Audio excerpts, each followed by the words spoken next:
Shalom Ubrajot para todos los estudiantes de Aprendamos Torah. Soy el Moré David Osorio y nuevamente es un placer estar con ustedes en este orden anual de nuestro estudio de las 54 Parashot. En este caso nos toca la Parashá número 5 titulada Hayei Sarah. Esta la vamos a encontrar desde el Sefer de Bereshit, capítulo 23, versículo 1, hasta el capítulo 25, versículo 18. Igual que todas las demás parashot, también se dividen a 7 aliyah. También traigo a mención la Haftarah, aunque no las he subido por razones de observación, que se le hace difícil subir el comentario de la parashá, y aún se le vuelve todavía más difícil hacerlo con las tres partes, la parashá, la haftará y la parte del Brit Hadashah. Pero vamos a entrar nosotros hablando de una vez de esta hermosa parashá. Como lo he mencionado anteriormente, cada parashá tiene la virtud de tener mucha revelación, pero tanta revelación que nosotros podríamos pasar toda nuestra vida investigando una sola parashá. Y una vida no nos bastaría para sacarle o extraerle todos los secretos contenidos. Tomando en cuenta que esta porción está incluida desde el capítulo 23, versículo 1 hasta el capítulo 25, versículo 18, vamos a tomar unos tópicos importantes de esta hermosa aliyá. Primero nosotros vamos a comenzar haciendo un comentario de la primera aliyá. Y la primera aliyá la encontramos desde el capítulo 23, versículo 1 hasta el versículo 16. Vamos a leer el versículo 1 y 2 y dice así. Y vivió Sara 127 años. Estos fueron los años de la vida de Sara. Y murió Sara en Kiriat Arba, que es Hebrón, en la tierra de Canaán. Y Abraham vino a hacer duelo por Sara y a llorar por ella. Bien, la alegría del final del capítulo 22 de la parashá anterior, cuando venía Abraham de esa gran victoria de haber pasado la 10ª prueba que Hashem le hizo a nuestro patriarca Abraham Avinu, una gran victoria, pues Hashem multiplica las bendiciones, confirma el pacto, y con gran entusiasmo él regresa y se comienza realmente a chocar con una noticia no muy agradable. La alegría entonces de la parashá anterior, donde Abraham estaba muy contento por haber superado la prueba que ya mencionamos y haber recibido todas esas bendiciones de parte del Eterno. Ahora, cuando fue ofrecido Yitzhak, esto entra en contraste con la tristeza del capítulo 23, donde Sara muere antes de tiempo. Oiga la palabra antes de tiempo. Póngale atención, por favor, antes de tiempo. Hay personas que, nosotros podemos decir que las personas mueren cuando tienen que morir. Y hay un dicho que dice, cuando te toca, te toca. Cuando no te toca, no te toca. Pero la verdad que no es así, porque la decisión de cuando una persona muere o no muere realmente no está en las manos de Hashem o como capricho, sino como justicia. ¿Qué quiere decir? Que si las personas han quebrantado mandamientos y durante la fiesta de Yom Kippur se decretó la muerte para ellos, Hashem no podrá hacer nada. Pero si lo que se hizo fue que en la fiesta de Yom Kippur se decretó vida para esa persona, entonces Hashem va a intervenir de una forma natural o sobrenatural y evitará que aquella persona muera. Pero realmente quien tiene la decisión de todo es el mismo hombre cuando decide obedecer o rechazar la Torá. Por eso encontramos acá entonces la expresión que Sara murió antes de tiempo. Ya vamos a darle mayor luz y mayor colorido a esta aseveración. Ahora bien, es obvio que Abraham no está esperando una muerte tan rápida ni de él ni de su esposa, porque realmente no había preparado un lugar de sepultura. Esto debemos de hilvanarlo de la forma correcta y entender la lógica. Si Abraham hubiese sabido que Sara iba a morir, él se hubiese preparado de antemano y hubiese preparado todos los oficios funerales, incluyendo el lugar donde iba a poner a descansar sus restos mortales. Pero nos damos cuenta de que no, esto nos da a entender de que realmente nuestra matriarca Sara muere antes de tiempo.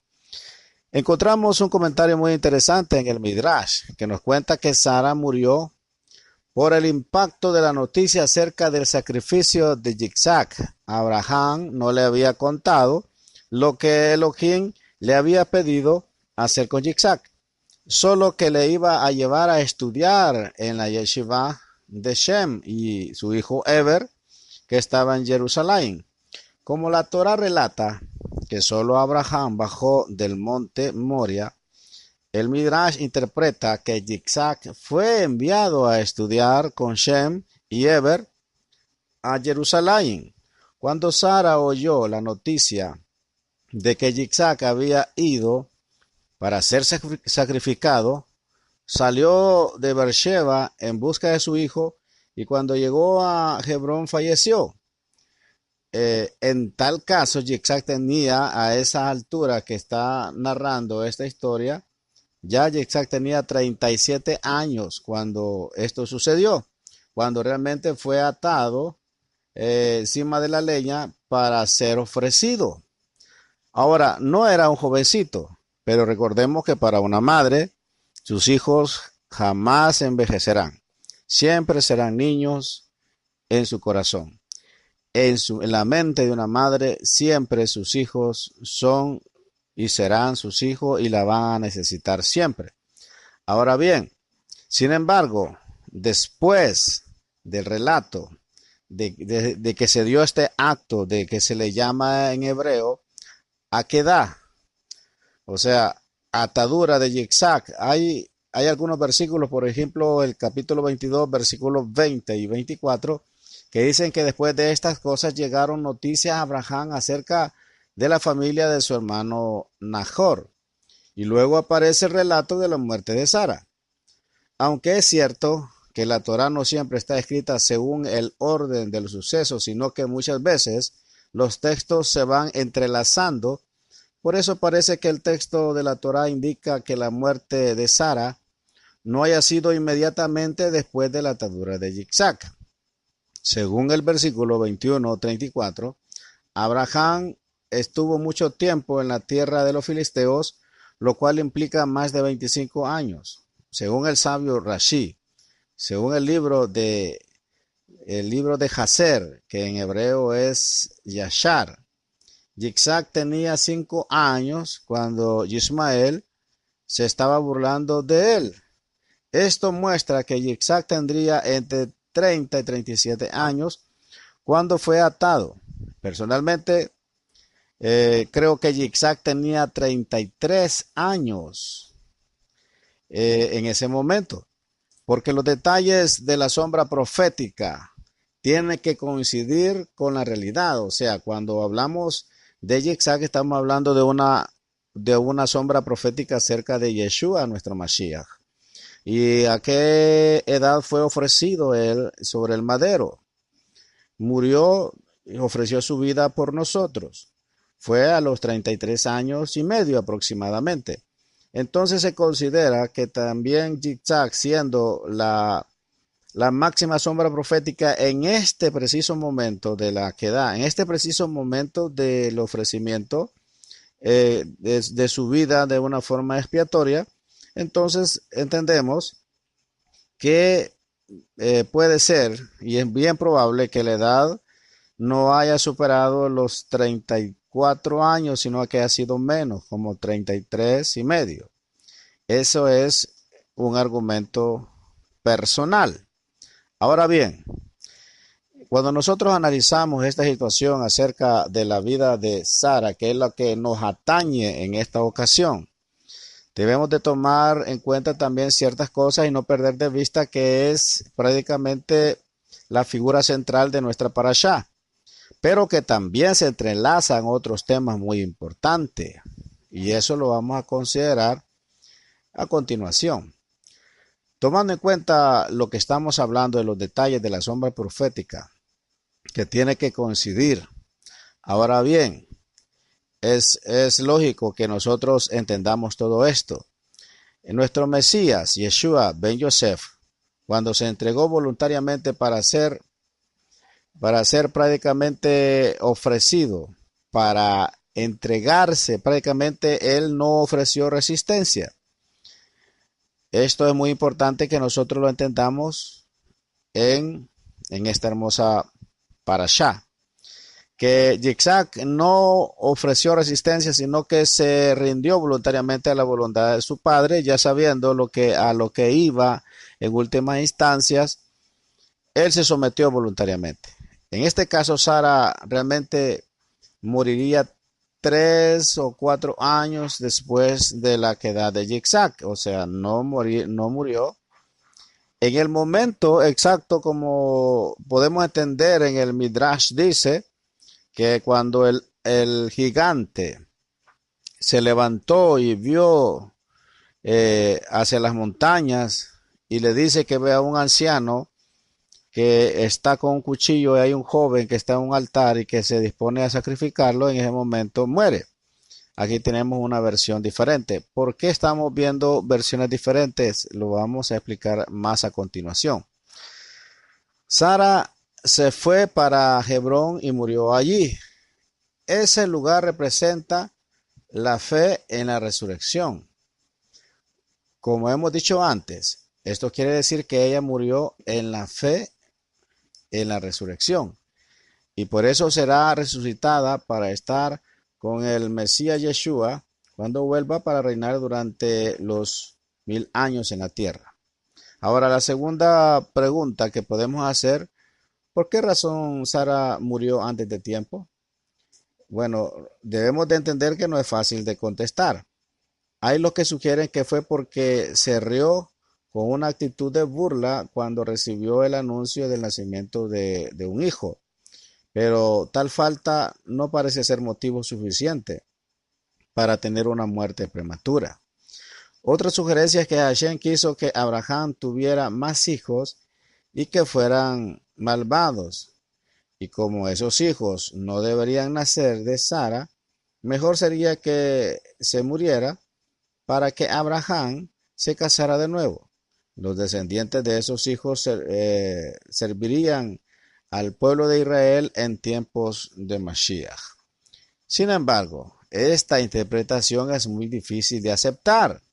¿Cómo Hashem va a querer que nazcan hombres impíos?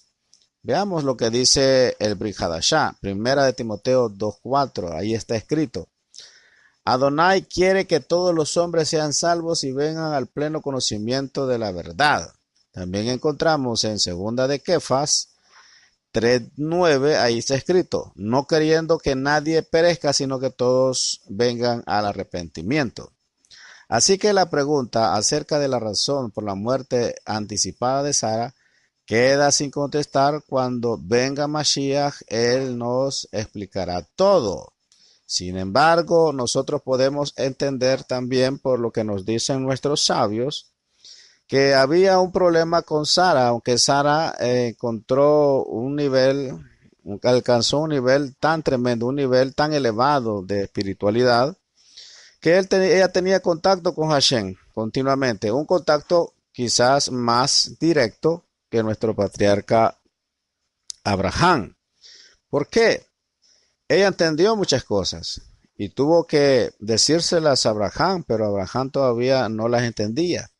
Inclusive cuando ella fue secuestrada por el filisteo y ella clama a Hashem, Hashem envía un ángel y castiga a aquella región.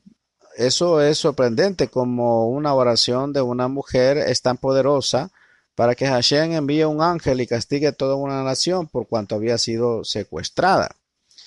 Ahora, sobre la espiritualidad de ella también tenemos este problema, que son los sentimientos encontrados, ya que Yitzhak era el niño esperado. Era el hijo esperado. Ella estuvo esperándolo aproximadamente 25 años, estuvo esperando este hijo. Cuando le nace el hijo varón, por cierto varón, claro, naturalmente una madre tendría a sobreproteger a su hijo. De hecho, la razón por qué Hashem le hace la prueba a Abraham y le dice que le ofrezca a Yitzhak al que tú amas, le dice Hashem. La pregunta entonces, ¿por qué no le dijo estas mismas palabras a Sara? ¿Por qué no se las dijo si Sara tenía un nivel muy elevado? Claro que tenía un nivel muy elevado, pero había una área en que ella no iba a poder mantener a la altura su relación con Hashem.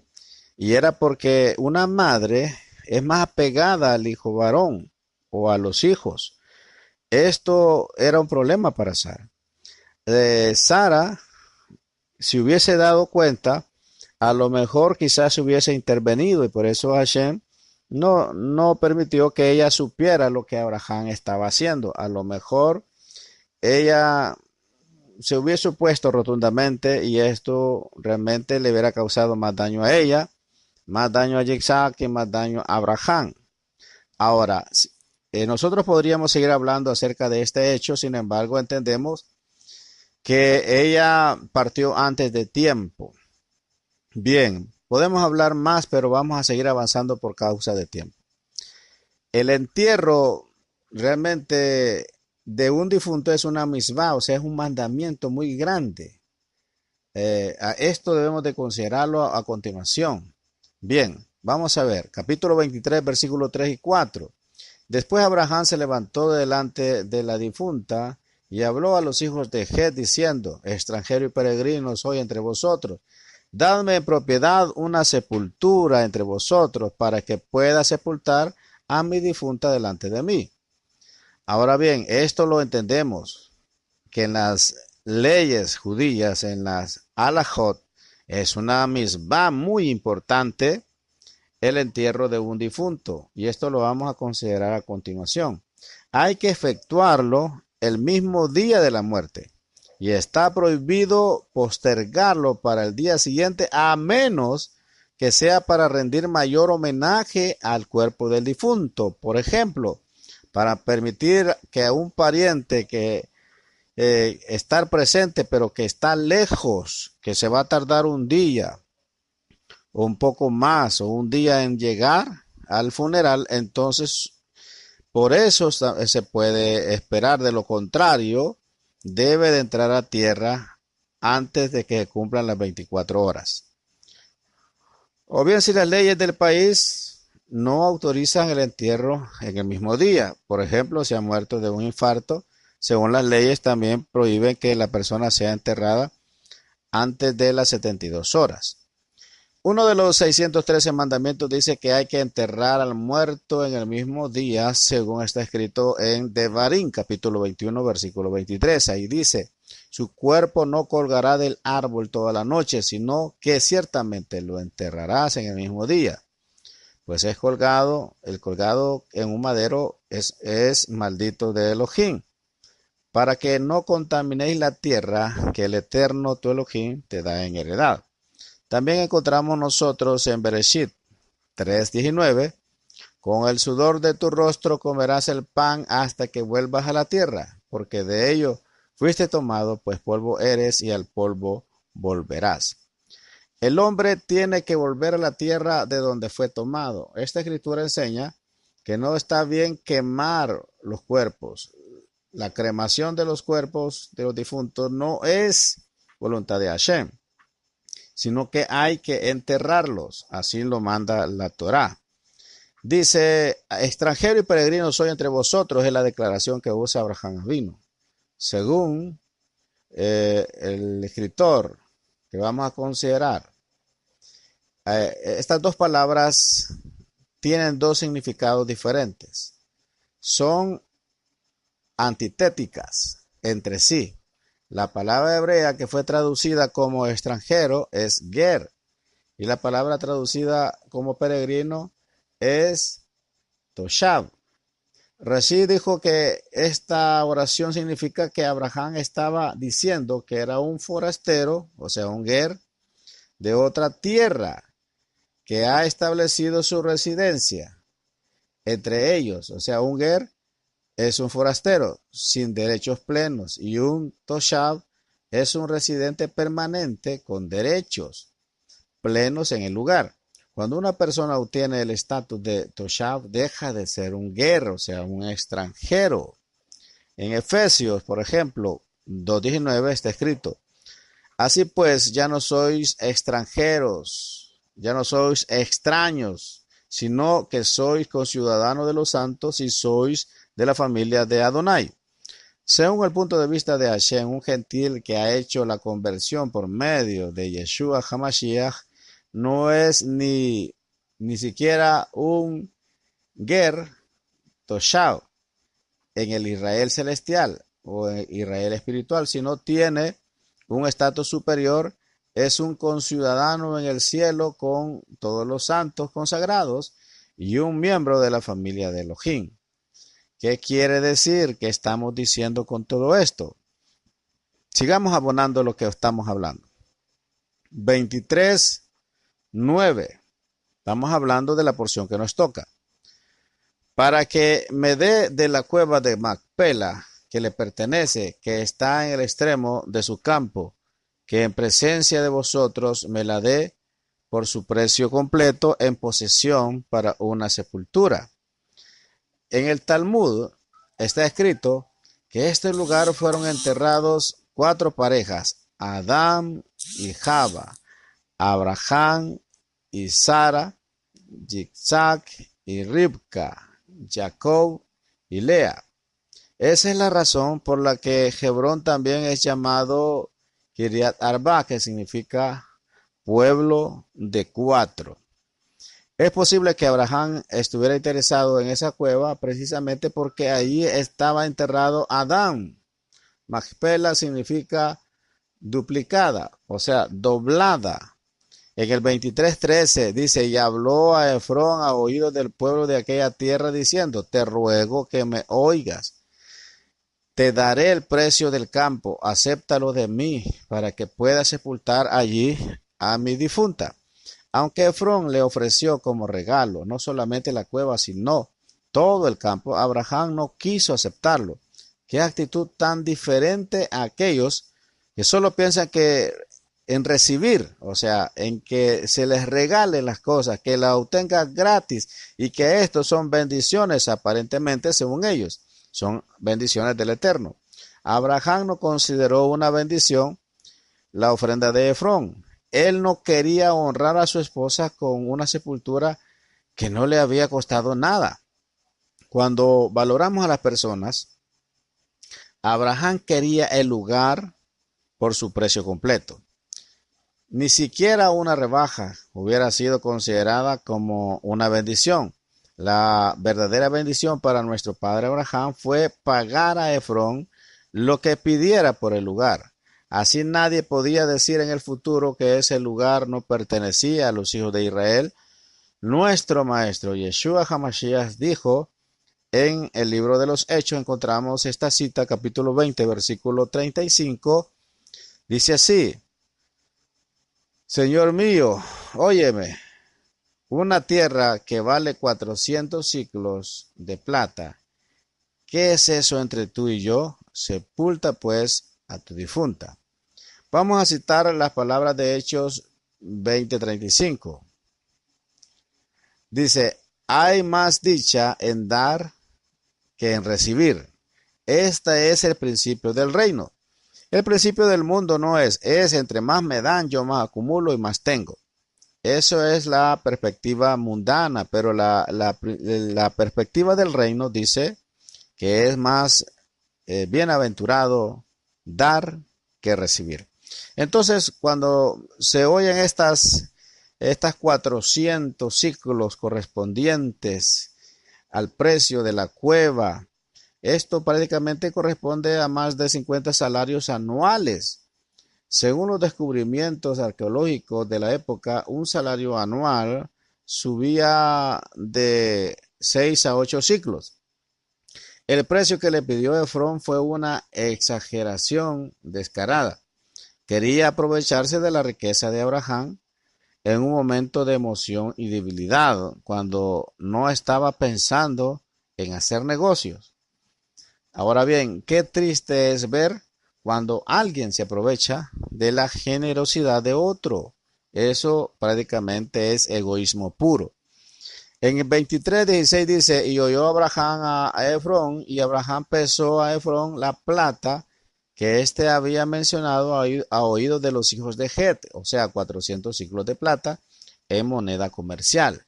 En el texto hebreo aparece el nombre de Efrón de manera incompleta, o sea, faltando la letra Bau.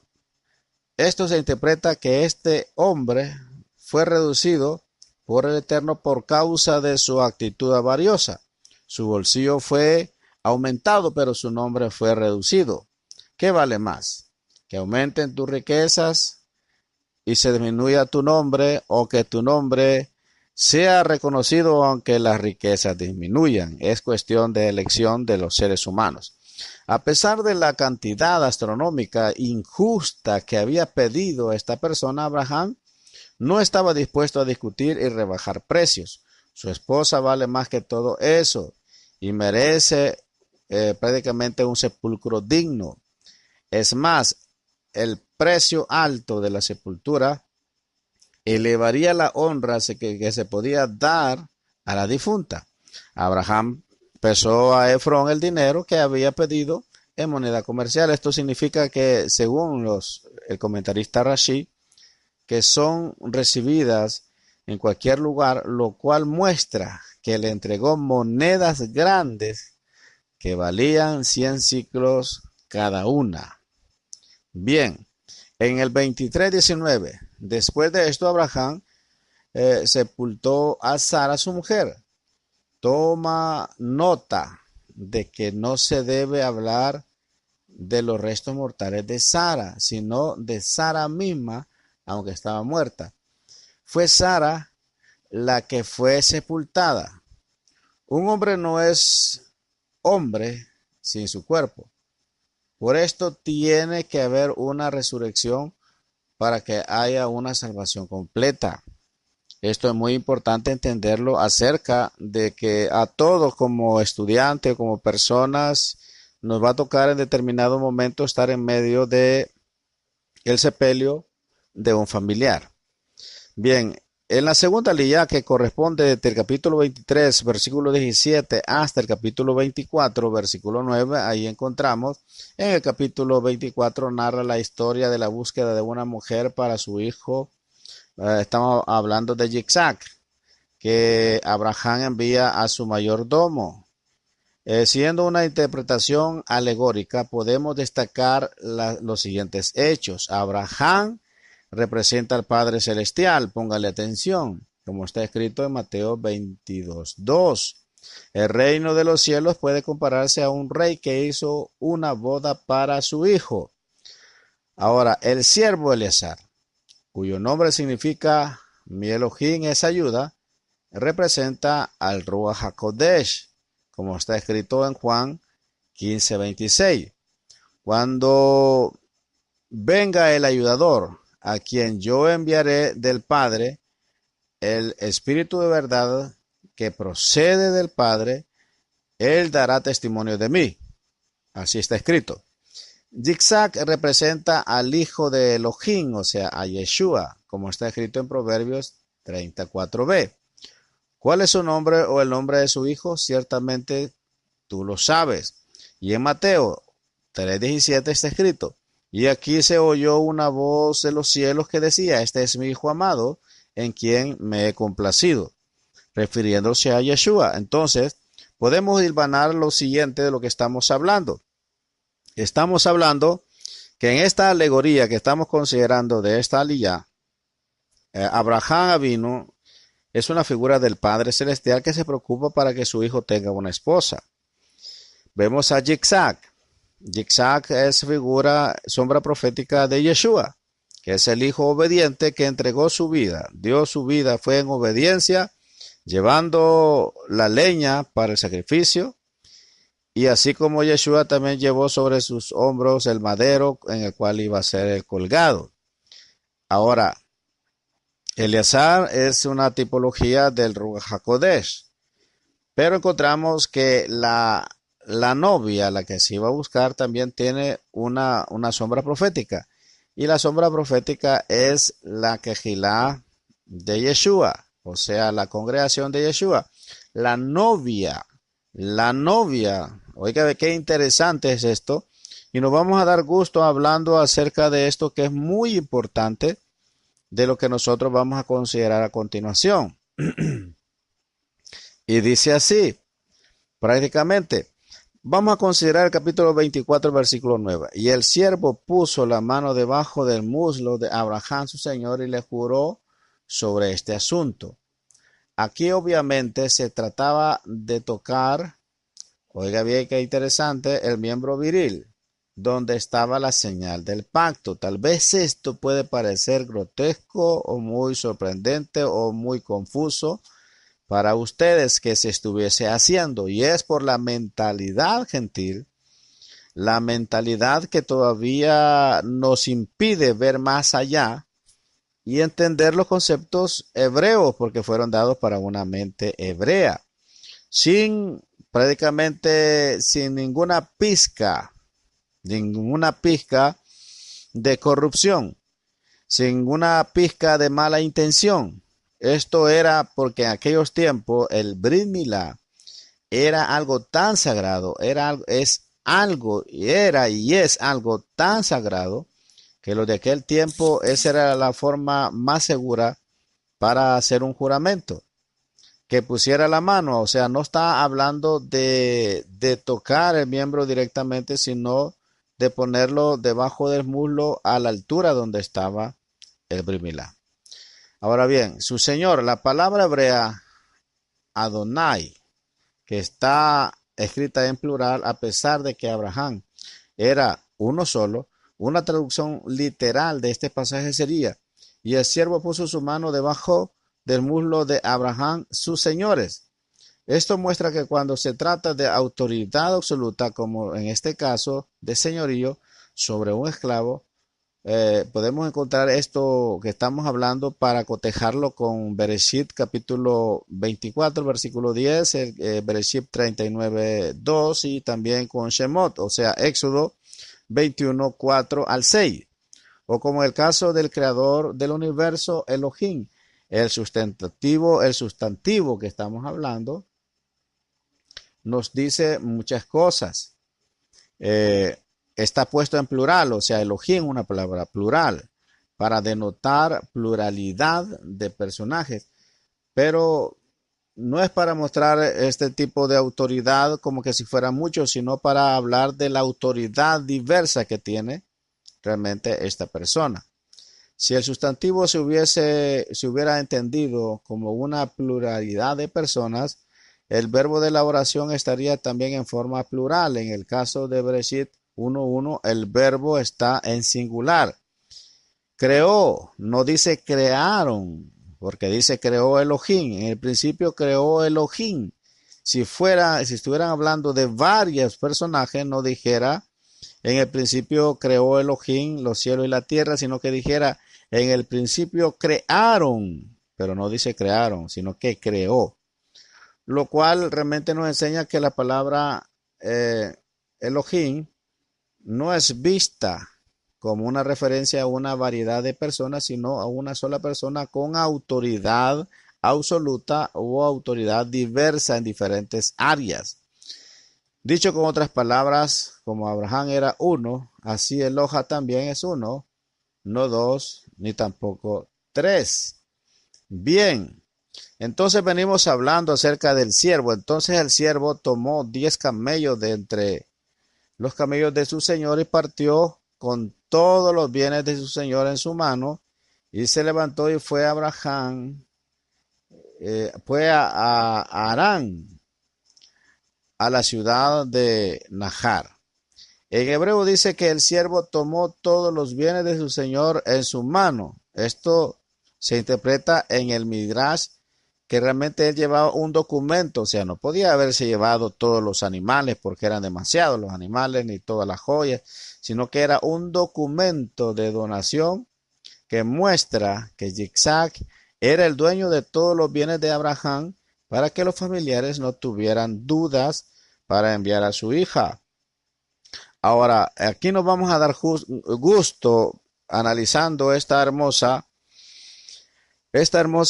alegoría que nos habla acerca de la esposa del Cordero. Primero, ponga usted atención.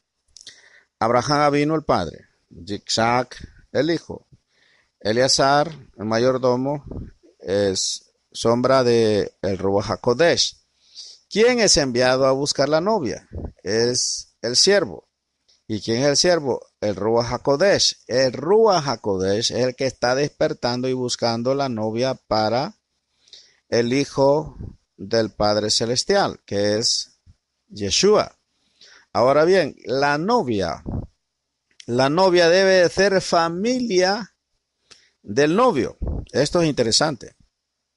Cuando nosotros encontramos que esta persona que le nacieron, prácticamente estos hijos, encontramos que eran familia directa de Abraham.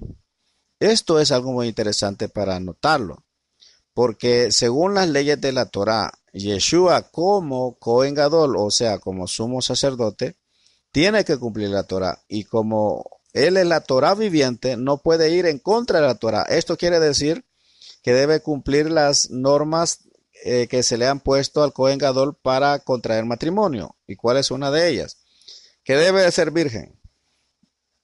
El Cohen Gadol no se puede casar con una viuda, mucho menos con una ramera. Jamás, jamás, jamás. La Torá lo prohíbe. Debe de ser virgen y, además de eso, debe de ser israelita. No, el Cohen Gadol no se puede casar con una mujer gentil. No, no se puede casar con una mujer que ha sido repudiada. No, jamás. El Cohen Gadol debe ser que se debe casar con una virgen. Entonces quiere decir que el tipo de novia que el Ruach HaKodesh está buscando para Yeshua no es gentil, no es una iglesia gentil. Óigame bien, no es una iglesia gentil, ni tampoco una mujer que se ha convertido al judaísmo no podía ser esposa del Cohen Gadol. La mujer, la novia para el Cohen Gadol, la esposa para el Cohen Gadol tenía que ser israelita, hijo de israelita, nacida en Israel, criada en Israel. Una mujer extranjera no podía casarse, ni que se convirtiera al judaísmo, no podía casarse con el Cohen Gadol. Esta es una sombra profética acerca de este compromiso que Yeshua tiene para buscar a su novia. Claro que fue de allí donde estaba de Canaán, fue afuera a buscar a la novia. Mire qué interesante esta sombra profética. Entonces Yeshua no está buscando la novia allí en Israel, la está buscando entre las naciones. Pero ¿quién la está buscando? La está buscando el Ruach HaKodesh, porque él es el encargado de preparar a la novia para el encuentro con el novio. Pero esta novia debe tener ciertas características y algunas de ellas ya las vimos, algunas de ellas las estamos considerando. No puede ser la iglesia gentil, la novia del Cordero. Debe de ser israelita y debe de ser virgen, que no está en Israel. Es cierto, está entre las naciones, está entre pueblos idólatras, dentro de pueblos paganos. Y ya lo vamos a ver a continuación. Vamos a considerar lo siguiente. Bien, cuando llega el mayordomo, que es la tipología del Ruach HaKodesh, en el capítulo 24, versículo 11 dice, e hizo arrodillar a los camellos fuera de la ciudad junto al pozo de agua al atardecer, a la hora en que las mujeres salen por agua. El relato de la Torá da pie a creer que este pasaje, realmente nos informa que el viaje eran unos 700 kilómetros, que normalmente se tardaría 17 días, pero realmente solo duró 3 días. Oiga, qué interesante. Eso quiere decir que hubo un acto sobrenatural en el viaje. Ahora bien, en el 24:15, y sucedió que antes de haber terminado de hablar, y aquí Rebeca, o sea, Rivka, hija de Betuel, hija de Milca, mujer de Nahor, hermano de Abraham. Póngale atención, mire la relación que estamos hablando acá, que Rebeca era hija de Betuel, hija de Milca, mujer de Nahor, hermano de Abraham. Oiga bien, entonces prácticamente aquí estamos hablando de una relación bien estrecha. Nahor prácticamente así se pronuncia la palabra en hebreo, Nahor, era hermano de Abraham. Ahora, con su mujer llamada Milca, esta mujer era la mujer del hijo, o sea, del hijo. Betuel era el hijo de Nahor y tenía como mujer a Milca. Prácticamente estamos hablando de que Rebeca o Rivka era, era sobrina, pero prácticamente podemos verlo más claramente que Rebeca era como una nieta, y para Rebeca Abraham era como un tío abuelo. Esto es bien interesante que usted lo entienda. Había una relación muy estrecha. Eso es lo importante que quiero que usted entienda. Tal vez puede usted confundirse y se lo voy a volver a explicar. Nahor era hermano de Abraham y Betuel era el hijo de Nahor. O sea, Betuel era sobrino de Abraham. Era sobrino de Abraham. Pero este Betuel tenía como mujer a Milca y ahí nació Rebeca. Entonces prácticamente estamos hablando de que era una sobrina. Pero para Rebeca prácticamente, así como Nahor era su abuelo y Abraham era hermano, entonces Abraham venía a ser como un tío abuelo de Rebeca.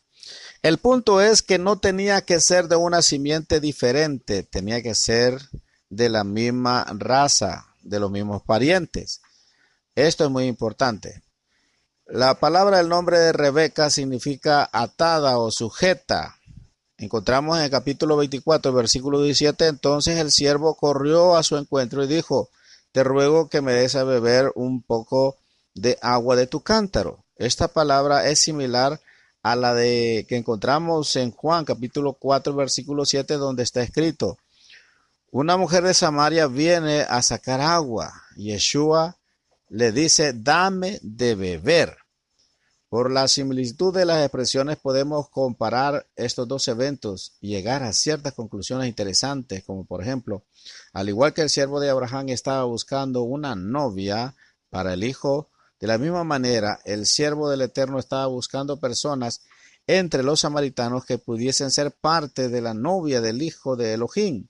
De esto aprendemos que también los que no son hebreos de pura sangre tienen la oportunidad de ser parte también de la novia, siempre y cuando, claro, se hagan las conversiones no del judaísmo, sino al Elohim vivo y hagan méritos. Ya vamos a ver a continuación por qué estamos hablando de los méritos.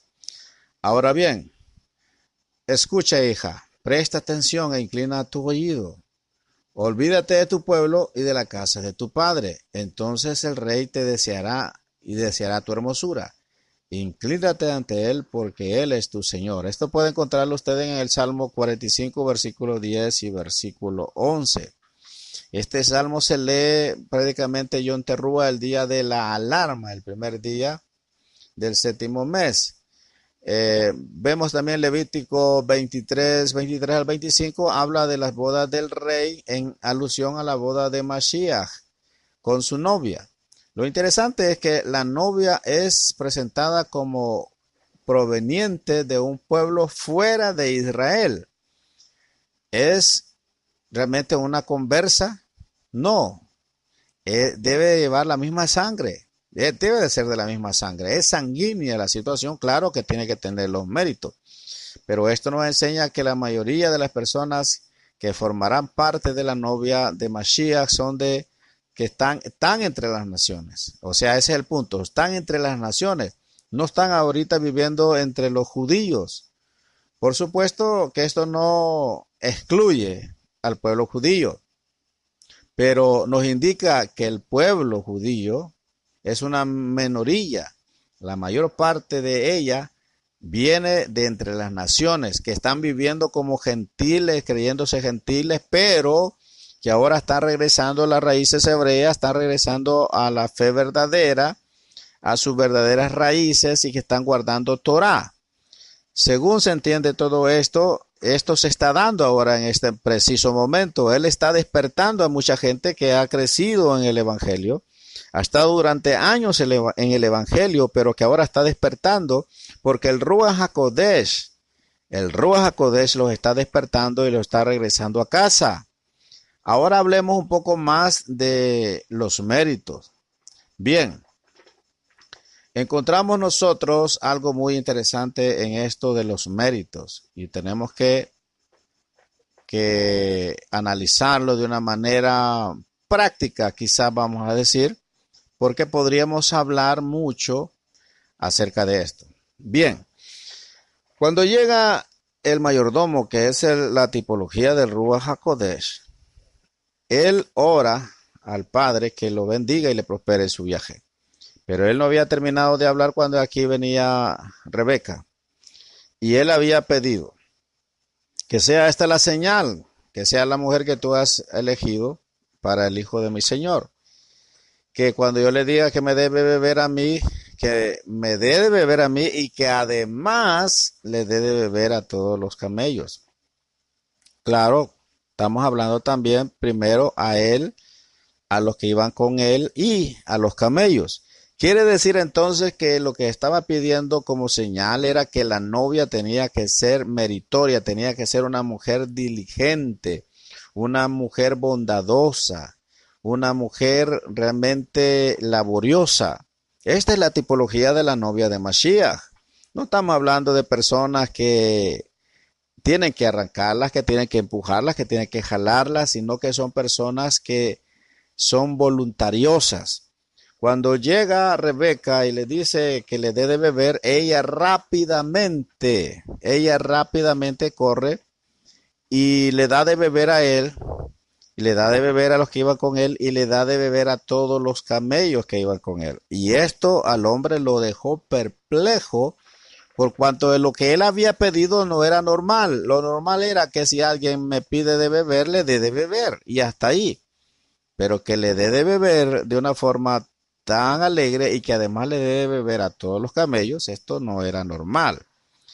Ahora bien, cuando nosotros entendemos lo que dice el capítulo 24, versículo 20-21, y dice, y rápidamente vació el cántaro en el abrevadero, y corrió otra vez a la fuente para sacar agua, y sacó para todos sus camellos. Y el varón estaba maravillado de ella, callando para saber si el Eterno había prosperado su camino o no. O sea, un camello puede almacenar unos 200 litros, o sea, equivalente a 54 galones de agua. Los recipientes que se usaban en esa época contenían unos 10 litros, o sea, 2.5 galones. En el caso de que los 10 camellos estaban vacíos, necesitaban unos 2.000 litros, o sea, 540 galones de agua. Esto significa que Rebeca o Ribca tuvo que correr unas 200 veces entre el pozo y el abrevadero. Incluso si los camellos estaban a la mitad, a 3/4 de su capacidad, lo que hizo Rebeca consistía en un esfuerzo enorme. El siervo le observó asombrado. En hebreo es sha'ah, por su excelente trabajo. Ahora bien, esta actitud de amor incondicional a un extranjero le capacitó para ser la novia de Yitzhak. Es lo mismo que Hashem está buscando entre aquellos que están obedeciendo la Torá. Que no sean personas que sean conformistas. De hecho, la Torá nos enseña que si nosotros hacemos solo aquello que se nos manda, por ejemplo, alguien le dice, quiero que me barras acá y hagas el aseo.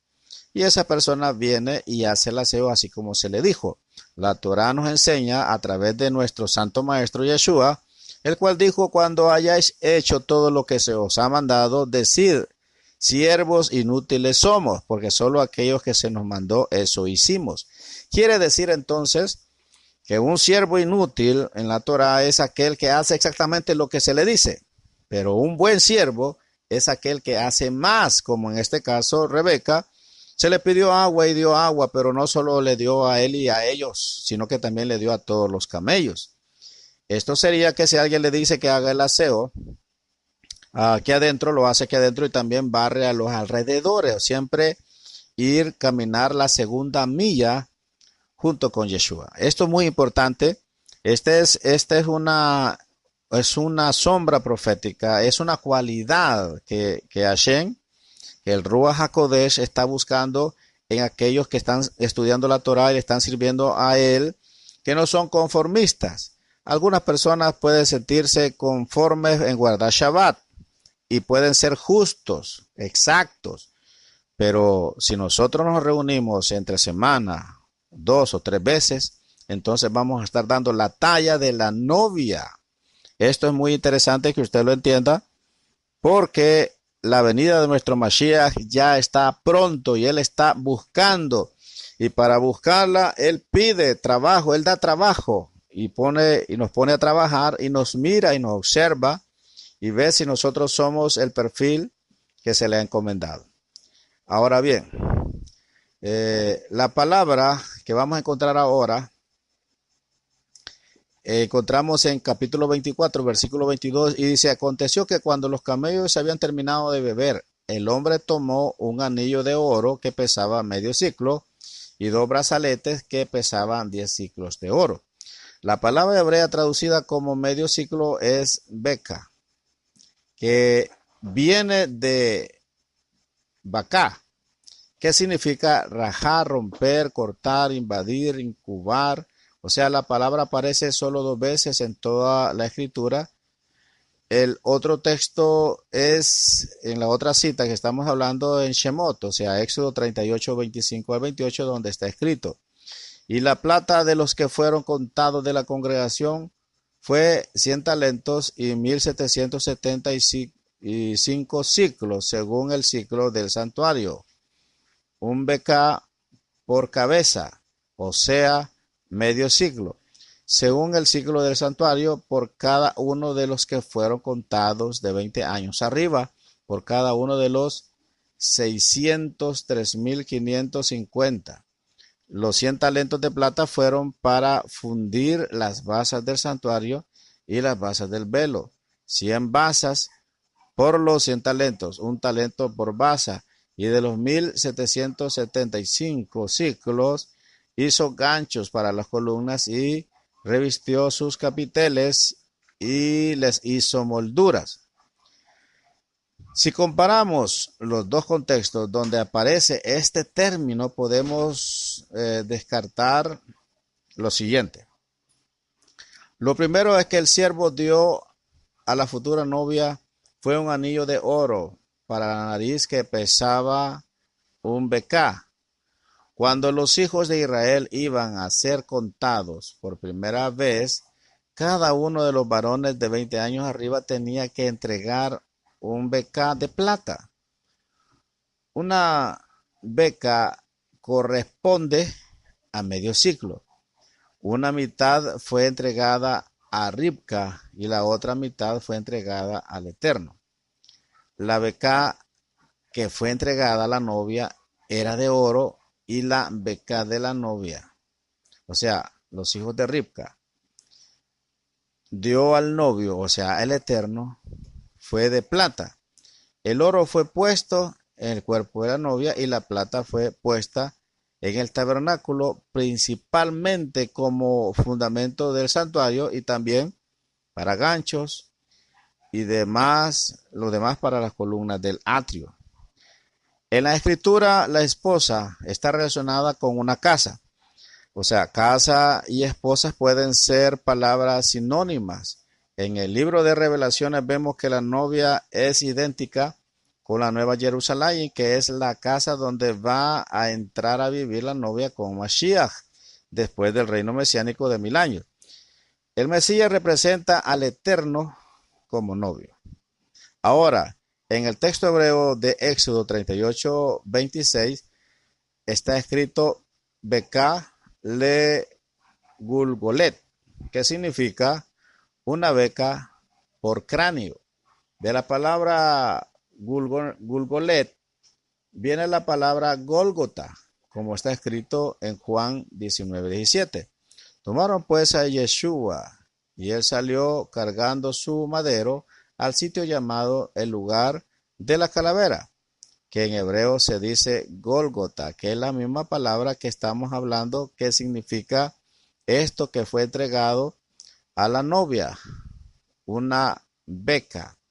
Bien, que ahí está escrito, beca le Gulgolet, que significa una beca por cráneo. Bien, así que la frase beca le Gulgolet podría ser traducida como una beca para o por el Gólgota. Uno podría decir uno quebrado a Gólgota. O sea, lo que estamos hablando aquí es, ¿cuál fue la idea de pedir una beca por cada hijo de Israel? Fue el precio del rescate para que no viniera plaga sobre los hijos de Israel en el momento de ser contado. Este precio está relacionado con Gólgota, el lugar de sacrificio de Yeshua ben Yosef, o sea, nuestro Mashiach. Entonces podemos también ver una relación entre el anillo que fue entregado a la novia y el precio del rescate que fue pagado por Yeshua cuando murió en rescate por muchos. O sea, Yeshua pagó con su vida para adquirir una novia. Esa novia es liberada de la plaga por ese precio de rescate. Ese precio de rescate es el fundamento y el adorno de la casa donde van a vivir juntos en el futuro. En la tierra los hijos de Israel solo entregan la mitad de un ciclo, o sea, un beká. La otra mitad está en el cielo pagada por Mashiach. Sin Mashiach, un israelita solo es contado como media persona, pero junto con Mashiach es una persona completa. O sea, 2 brazaletes que pesaban 10 ciclos de oro. Rashi dice que esto alude a las 2 tablas de piedra donde estaban escritas los 10 palabras.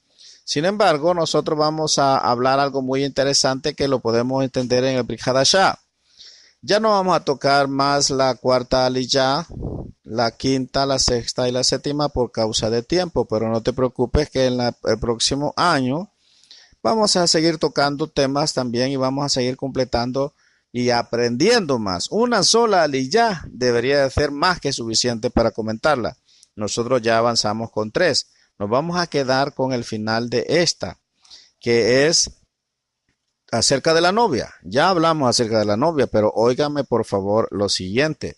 Qué interesante es la sombra profética. Estamos hablando de Eleazar, el mayordomo, como sombra profética del Ruach HaKodesh.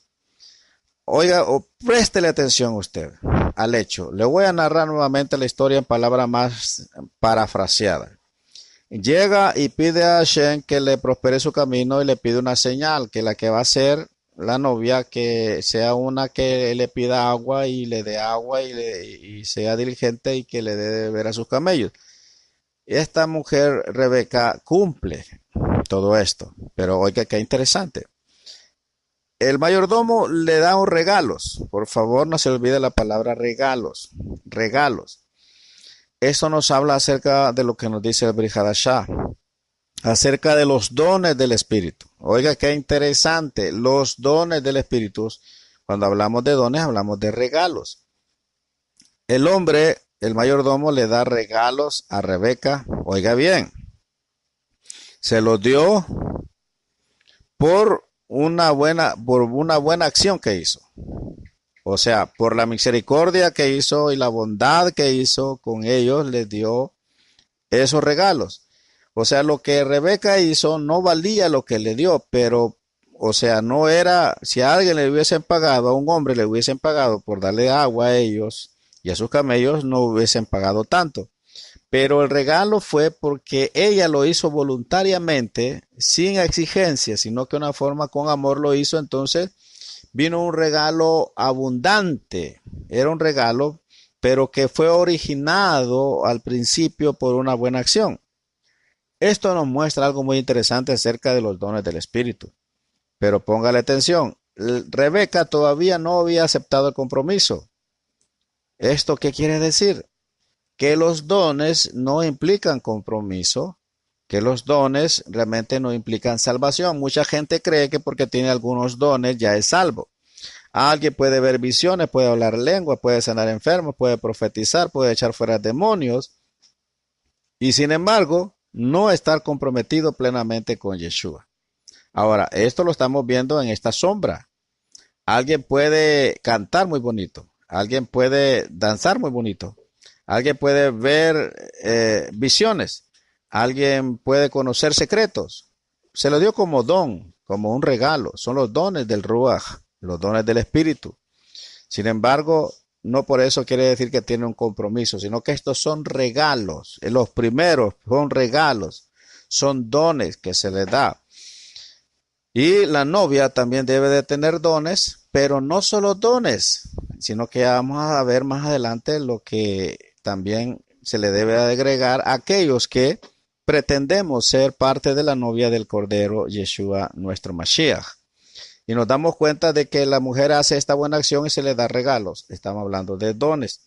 Aquellos dones eran tan preciados que cuando ella llega y los ve su hermano Labán, que hace la primera aparición ahí Labán, que el hombre como era avaro, entonces él sale corriendo a traerlo.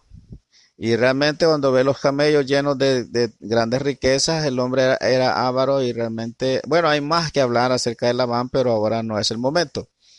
Pero el punto es de que cuando ella llega y los lleva a ellos y se dan cuenta de la situación, entonces le ofrecen comida, pero él dice que primero va a tratar el asunto y después va a comer.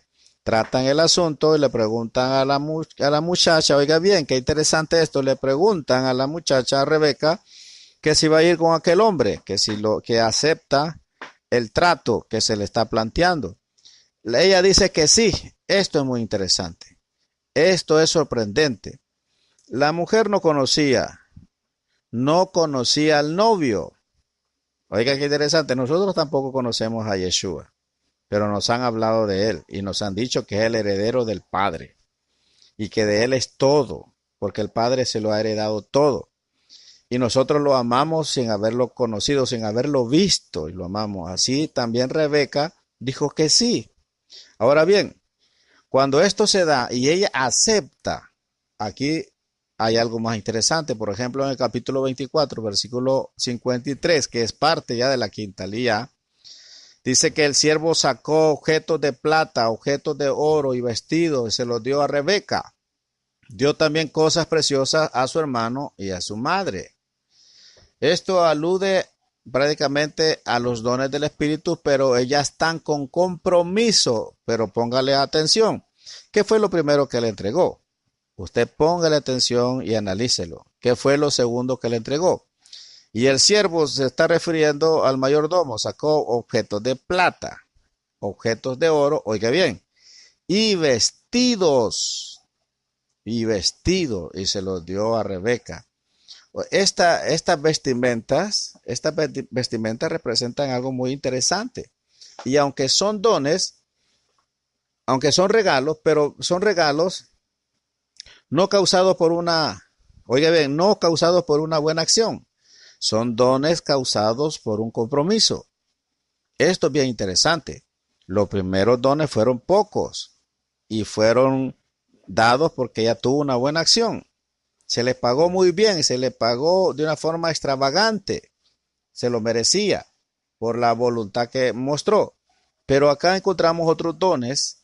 Y si nosotros queremos seguir hablando acerca de qué significa los objetos de plata, los objetos de oro y los vestidos, y se los dio a Rebeca, y dio también cosas preciosas a su hermano y a su madre. Esto habla también de otros tipos de personas que van a recibir regalos, pero no como novias, sino como parientes de la novia. Esto podríamos hablar más adelante. Bien, pero encontramos que acá, cuando saca los objetos, la llenó de regalos. Ahora, pero ¿por qué la llenó de regalos? Porque tenía que prepararla para el encuentro con el novio. Le da objetos de oro y vestidos. Se los dio a Rebeca. Rebeca era la novia, pero ya había dicho que sí. Ahora en el capítulo 24, versículo 57, ellos dijeron, llamaremos a la joven y le preguntaremos cuáles son sus deseos. Entonces llamaron a Rebeca y le dijeron, ¿te irás con este hombre? Ella dijo, me iré. De esto ya hablamos. En el versículo 60 dice, y bendijeron a Rebeca y le dijeron que tu hermana nuestra, te conviertas en millares de miriadas y posean tus descendientes las puertas de los que te aborrecen. Ahora bien, en el 61 dice, se levantó Rebeca con sus doncellas y montadas en los camellos siguieron al hombre. El siervo pues tomó a Rebeca y partió.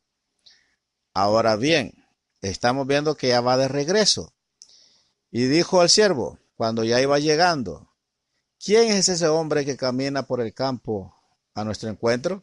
Y el siervo dijo, es mi señor. Y ella tomó el velo y se cubrió. Oiga bien, el velo y se cubrió. El hecho de cubrirse es una expresión de recato, respeto y sometimiento. Por eso las mujeres casadas o comprometidas deben cubrir parte de su cabeza como señal de estar bajo la autoridad de sus esposos, especialmente en la oración y otros tipos de servicios que son sagrados. Podríamos hablar acerca más de la cobertura, pero vamos a seguir enfocándonos en lo que tenemos que hacer. En el 24:67 entonces Isaac la trajo a la tienda de su madre Sara y tomó a Rebeca y ella fue su mujer y la amó. Así se consoló Isaac después de la muerte de su madre. El texto hebreo omite la palabra de, lo que hace que el texto pueda ser entendido de la siguiente manera. La trajo a la tienda, era su madre Sara. Así que para Isaac, Rebeca fue el sustituto de su madre y por medio de ella pudo ser consolada. También indica que Rebeca llegó a tener el mismo nivel espiritual que su suegra, que la suegra había tenido. Nos cuentan los Midrash que cuando nuestra matriarca Sara vivía, la Shejiná estaba sobre la tienda, porque Sara era una mujer sometida a la Torá. Ella encendía las luces de Shabbat, ella apartaba las primicias de todo lo que hacía, apartaba las primicias, de tal manera que nos cuentan los Midrash que en la tienda de Abraham sobreabundaba el pan, por estas misbot que cumplía nuestra matriarca. De hecho, nos enseñan nuestros sabios que las tres misbot principales de característica de toda mujer sadeket son, primero, que aparta las primicias de todo. Segundo, que enciende las luces de Shabbat y guarda Shabbat como es debido. Y tercero, que guarda las leyes de la anidad, que corresponden a las leyes que la mujer debe de guardar en su periodo de menstruación, que es cada ciclo de luna. Ahora, también nos enseña los Midrash que era tanta la verajá que el nivel espiritual que mantenía nuestra matriarca Sara, que cuando ella encendía las velas no duraban 2 horas como suelen durar o 3 horas, sino que duraban 6 días, casi los 7, antes que terminara, a que comenzara el próximo Shabbat. Entonces hasta ahí llegaban las velas. Pero cuando nuestra matriarca murió, las velas ya no duraban igual y tampoco el pan ya no abundaba lo mismo, sino que eran méritos de nuestra matriarca y sobre todo la nube, la presencia, la Shejiná estaba sobre la tienda. Cuando Sara muere, la Shejiná se aparta, pero cuando llega Rebeca, entonces vuelve la Shejiná, porque Rebeca, a pesar, oiga bien, que venía de una nación idólatra, que había crecido en medio de idólatras, de paganos, ella cuando hace compromiso con Isaac, entonces se somete. Lo acepta a su novio como su maestro, como la casa de Israel que está entre las naciones, debe aceptar a Yeshua como su moré, como su maestro. Él es realmente nuestro rebe. Él es nuestro más que rabino. Él es nuestro amado, nuestro rey, nuestro maestro. Entonces, Yitzhak le enseñó Torah y ella aprendió fielmente y fue muy aplicada de tal manera que la Shejinah regresó a la tienda. Algunos midrashim nos informan de que Rebeca era muy joven, que realmente Yitzhak la esperó unos años, unos cuantos años para poderse llegar a ella. Pero estos puntos de vista, pues, son argumentos, podríamos decirlo, debatibles. Sin embargo, no los podemos debatir porque no son o sea, hay otros puntos que estamos entendiendo, como por ejemplo la novia del Cordero, las cualidades que debe de tener. Debe de ser una esposa obediente, una novia con recato. Las mujeres que me están escuchando deben de vestirse de una manera recatada. ¿Qué quiere decir recatada? No quiere decir que se va a vestir como una viejita con faldas largas barriendo las calles de donde vive. No, pero quiere decir que debe de vestirse con pudor y con modestia. Con pudor y con modestia. Oiga bien, pudor y modestia son la clave. Hay faldas que no tienen pudor. Prácticamente son deshonestas. También hay pantalones que son muy deshonestos. Hay blusas que son deshonestas. Hay blusas que son muy escotadas. Y todo esto debemos de tomarlo en cuenta a la hora de vestirnos porque las mujeres, la novia del Cordero, debe de ser una mujer recatada. Debe de ser una mujer muy obediente, claro que sí. Y nosotros encontramos las demás cualidades de las cuales ya hablamos, pero la principal, aunque está entre las naciones, no puede ser alguien diferente a la simiente del novio. Por eso Yeshua, como es hebreo y es judío, él se ha de casar con una israelita. Tiene que ser virgen, no convertida, no, de pura sangre. Tal vez puede ser una mujer que ha hecho retorno, que quiere decir que vivió, estuvo creyéndose gentil, pero al darse cuenta, tomó la Torá y vive conforme a la Torá. Entonces, esa cuestión de que la novia del Cordero es la iglesia gentil es pura mentira. No concuerda con lo que está escrito. No concuerda con lo que está escrito en la Torá, sino que debe de ser la misma simiente. Lo que está escrito en la Torá acerca del Cohen Gadol.